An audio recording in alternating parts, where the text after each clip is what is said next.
오늘 또 그대의 최고의 날입니다. 임은미 선교사 묵상입니다. 2022년 3월 9일 수요일 최고의 날. 다음 차례는 무엇일까요? 에스겔 5장. 어제는 다음 주 있을 한동대학원 강의 준비를 거의 다 마쳤다. 나는 이번에 2주 강의를 맡았는데 강의 시간은 아침 10시 반부터 오후 4시 반까지이다. 점심시간까지 해서 하루에 6시간 강의인 것이다. 맡은 강의는 국제개발과 소통이다. 아침에는 비행기 타고 포항 가서 강의 마치고 오후에는 KTX 타고 서울로 오려고 한다. 강의 준비를 어제 아침부터 하면서 이것저것 자료도 좀 뽑고 등등 처음에 준비하기 전에는 좀 막막하기도 했는데 거의 다 마치고 나니 안도의 심을 쉬게 되었다. 일단 준비는 거의 다 된 것이니 말이다. 강의는 설교와는 또 다른 준비를 필요로 하는데 하나님께 참으로 감사한 것은 나는 설교 준비도 강의 준비도 그다지 스트레스 안 받고 무척 즐긴다는 것이다. 참 재미있다. 이것저것 생각하면서 이렇게 저렇게 강의안을 만든다는 그 자체가 말이다. 그런데 강의 준비보다 설교 준비가 더 재밌다. 성경을 뒤적뒤적 해야 되니까 말이다. 무엇인가를 준비하면서 우리 주님의 재림에 대한 나의 준비 태도를 접목해서 생각해 보게 되었다. 강의 하나도 다 이렇게 준비하고 나니 마음이 가볍고 자유하고 그리고 강의 날이 기다려지는데 주님 오실 날에 대한 준비도 모두 되어 있다 한다면 불안할 것은 전혀 없고 오히려 그날이 기대되겠구나 그런 생각이 들었다. 학생들 만날 생각, 준비되는 강의로 열심히 열강할 생각 그 어느 것도 스트레스이기보다는 기대감으로 마음이 충만한 것을 보면서 우리 주님 오실 날 어떤 준비를 하고 있어야 그날이 불안하거나 두려운 날이 아니라 기쁨과 소망의 날이 될 수 있을까 생각해보게 되어서 감사한 하루였다. 강의 준비 잘하라고 기도해준 모든 분들에게 감사하다는 인사 말씀을 빼뜨릴 수 없다. 나의 모든 사역에 기도로 동역해 주시는 모든 분들께 감사. 에스겔 5장 12절. 너희 가운데서 3분의 1은 전염병으로 죽으며 기근으로 멸망할 것이요 3분의 1은 너희 사방에서 칼에 엎드러질 것이며 3분의 1은 내가 사방에 흩어버리고 또 그 뒤를 따라가며 칼을 빼리라.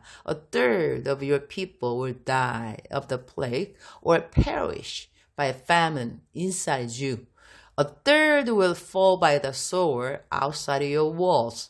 And a third I will scatter to the winds and pursue with drawn sword. 전염병과 함께 기근으로 하나님의 심판은 다가온다는 에스겔을 통한 하나님의 말씀이다. 신약의 이 시대의 마지막에 대한 성경 말씀이 저절로 접목되어 생각난다. 마태복음 24장 7절 말씀. 민족이 민족을, 나라가 나라를 대적하여 일어나겠고 곳곳에 기근과 지진이 있으리니 nation will rise against nation and kingdom against kingdom. There will be famines and earthquakes in various places. 이 말씀은 마태복음 말씀인데 이와 같은 세팅에서 누가복음은 전염병에 대한 이야기 역시 나온다. 누가복음 21장 11절 곳곳에 큰 지진과 기근과 전염병이 있겠고 또 무서운 일과 하늘로부터 큰 징조들이 있으리라. 그리고 마태복음 24장 8절에는 이 모든 것은 재난의 시작이니라. All these are the beginning of birth pains. 이라고 나와 있다. 요즘 남편과 나는 카톡으로 가정예배를 드린다. 케냐 집에서 하듯 설교는 늘 남편이 한다. 시간이 안 맞으면 남편이 본문 말씀을 카톡에 띄워주고 음성 파일로 설교를 남겨놓는다. 둘 다 보이스톡을 할 수 있었던 어제는 남편이 설교할 본문을 나에게 보내주고 남편이 보이스톡으로 설교를 해주었다. 나는 열심히 반응 잘하는 한 명의 성도로 둘이서 그렇게 가정예배를 비대면으로 드렸다. 남편은 이번에 케냐 몬바사 지역에서 있는 대학생들 컨퍼런스 첫날 저녁에 인생의 목적에 대한 설교를 하고 세미나로는 영적 전쟁을 맡게 되었는데 요즘 세미나 준비로 이것저것 정치를 통한 흑암의 세력에 대한 공부를 깊게 하는 중인 것 같다. 그러면서 나보고 어제는 전염병이 닥쳤으니 이제는 다음 순서는 기근이 되겠지 라고 말하면서 무엇을 이 시대에 준비해야 하는지 영적 전쟁과 맞물려서 이런저런 설명을 해준다. 내가 평상시 남편에게 준 별명이 있다. Non-profit prophet. 영어 발음상 참 재미있는 사운드인데 뜻은 아무런 이익을 갖지 않는 선지자라는 뜻이다.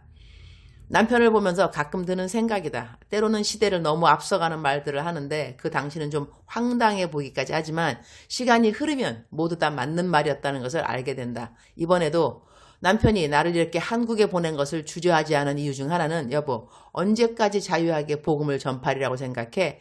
기회가 주어질 때 최선을 다하는 거야. 한 영혼이라도 복음을 들을 귀가 있을 때 복음은 전해야 하니까 마음껏 복음을 전파하고 돌아와. 이래서 남편은 나랑 떨어져 있는 불편을 다 감수해 주는 것이니 말이다. 그래도 어제 나는 남편에게 한다치 먹을 음식 다 주문해서 잘 배달하도록 해두었다. 장거리 안에 흐흐흐흐흐. 하여튼 우리 남편 안 그래도 선지자적 설교를 가정예배 때 많이 하는 편인데 어제는 곧 닥칠 식량난에 대한 이야기를 해주었다. 열심히 잘 듣고 아멘 아멘 하고 어제 가정예배를 마쳤다. 남편은 어제 내가 들은 자기 설교를 잘 기억하고 있으라고 한다. 그리고 오늘 이어질 설교를 기대하라고 한다. 흐흐흐. 어제 가정예배 이후 오늘 에스겔서 5장 말씀을 대하니 기근에 대한 단어가 금방 마음에 와닿았다. 계시록 6장 5절 말씀도 기억났다. 셋째 인을 떼실 때에 내가 들으니 셋째 생물이 말하되 오라 하기로 내가 보니 검은 말이 나오는데 그 탄자가 손에 저울을 가졌더라. 이때의 저울은 기근에 대한 말씀인 것이다. 오늘은 우리나라 선거날이다. 어떤 대통령이 뽑힐는지 하나님의 계획에는 모두 있으리라. 주님, 오늘도 최고의 날입니다. 어제는 기도 가운데 내가 알지도 못하는 어떤 전쟁 고아의 모습이 계속 환상처럼 떠올라서 기도하면서 울컥울컥 울었습니다. 우크라이나의 상황을 보여주신 걸까요? 저는 꿈이나 환상 같은 거 잘 보는 사람은 아닌데 어제는 계속해서 똑같은 전쟁고와 같은 어린 소년의 모습이 떠올랐습니다. 전염병도 전쟁도 기근도 모두 다 무엇인가를 향한 주님의 마지막 계획 가운데 있는 이야기들이라고 생각합니다. 아무쪼록 다가올 주님의 날에 준비된 삶을 오늘 하루도 잘 살아가기를 기도드립니다. 마라나타, 주여 어서 오시옵소서의 고백으로 오늘 새 하루를 시작합니다. 주님 사랑합니다. 주님 감사합니다. 오늘 또 우리 주님 저를 보시면서 하루 종일 기쁘시면 참 좋겠습니다. 사랑하는 그대여, 사랑하는 그대여, 출석 부르고 있습니다. 대답하셔야죠. 우리 사랑하는 그대. 어떤 분이 어저께 저한테 문자를 보내서 자기가 요즘 어떻게 살고 있는지, 정말 하나님 보시기에 올바르게 살고 있는지 참 불안하다. 이러다가 내가 천당은 갈 수 있을까? 나보고 이제 기도를 좀 해달라 그러더라고요. 그러니까 기도 가운데 내가 너를 사랑한다. 너는 내 것이다. 이러한 말 좀 듣고 싶다고. 사랑하는 그대여. 사랑하는 그대여. 오늘 하나님께서 그대에게 사랑하는 그대여 라고 말할 때 아멘. 하나님 내 아버지이십니다. 감사합니다. 이렇게 마음에 평강이 온다면 그대는 하나님의 사랑하는 딸, 아들이 맞지요. 성경 말씀은 분명히 우리에게 말씀하시기를 온전한 사랑은 두려움을 쫓는다라고 했습니다. 하나님을 믿고 있는데 아직까지 불안하고 내가 천당 갈까 말까 이런 생각이 있다면 기도를 다시 한번 해볼 필요가 있습니다. 왜 그렇게 불안한 마음이 왜 들어가는 것일까요? 우리가 하나님, 우리 아버지하고 엄마하고 같이 살아가면서 집에서 엄마하고 아빠인데 매일같이 아빠한테 가서 아빠 내 아빠 맞아? 나 불안해. 아빠가 내 아빠가 아니면 어떡하지? 아빠가 나를 생각할 때 내가 아들이 아니라고 생각하면 어떡하지? 이렇게 제가 예화를 들을 때 기분이 어떠신지요? 제가 일본말 하나 하도록 하겠습니다. 또라이란 말이 있는데 또라이인 거죠 완전히. 어떻게 자기 부모님한테 가서 날이면 날마다 아버지가 내 아버지 맞아요? 나는 아버지 아들이 맞습니까? 이렇게 말하고 있다면 우리는 하나님을 잘못 믿고 있다는 것이죠. 온전한 사랑은 두려움을 쫓는다고 했으니 하나님 아버지 믿는 그 믿음에 확신한 성경 말씀을 근거한 그대의 믿음이 되기를 축복합니다. 그대의 행위가 아니라 성경 말씀 믿음으로 말미암은 믿음으로 내가 하나님을 믿느냐, 주 예수 그리스도가 나를 위해서 십자가에 못 박혀 돌아가는 걸 믿느냐, 그 믿는 믿음 가운데서 우리가 잘못 살 때가 있지 왜 없겠습니까? 넘어질 때가 있지만 성경 말씀은 분명히 의인은 7번 넘어질지라도 다시 일어나거니와 우리의 행위로 절대로 구원받지 못합니다. 우리가 때로는 하나님을 열심히 믿기 때문에 믿고 난 다음에 다시 또 행위로 돌아갈 때가 있는데 그렇게 하면 안 됩니다. 우리가 행위 때문에 내가 마음이 아프다는 것은 그만큼 내 안에 성령님이 내재하신다는 것입니다. 그래서 우리에게 죄를 알려주시는 것이죠. 그래서 우리가 죄를 깨닫게 되고 심령이 가난한 자가 되고 하나님 앞에 회개를 하게 되는 것이지 우리가 예수님 믿는다고 해서 행위에 완전해지는 사람이 절대로 아니라는 것은 우리가 알 필요가 있습니다. 사랑하는 그대여, 오늘은 선거날입니다. 누구를 뽑는가 중요하겠고 또 누가 대통령이 되는가 역시 중요할 것입니다.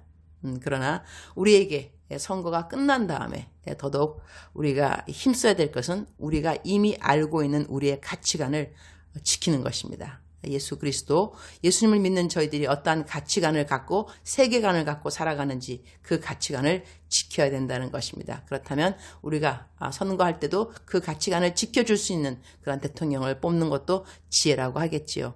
사랑하는 그대여, 사랑하는 그대여, 사랑합니다. 사랑하는 그대를 축복합니다. 오늘도 그대의 최고의 날입니다.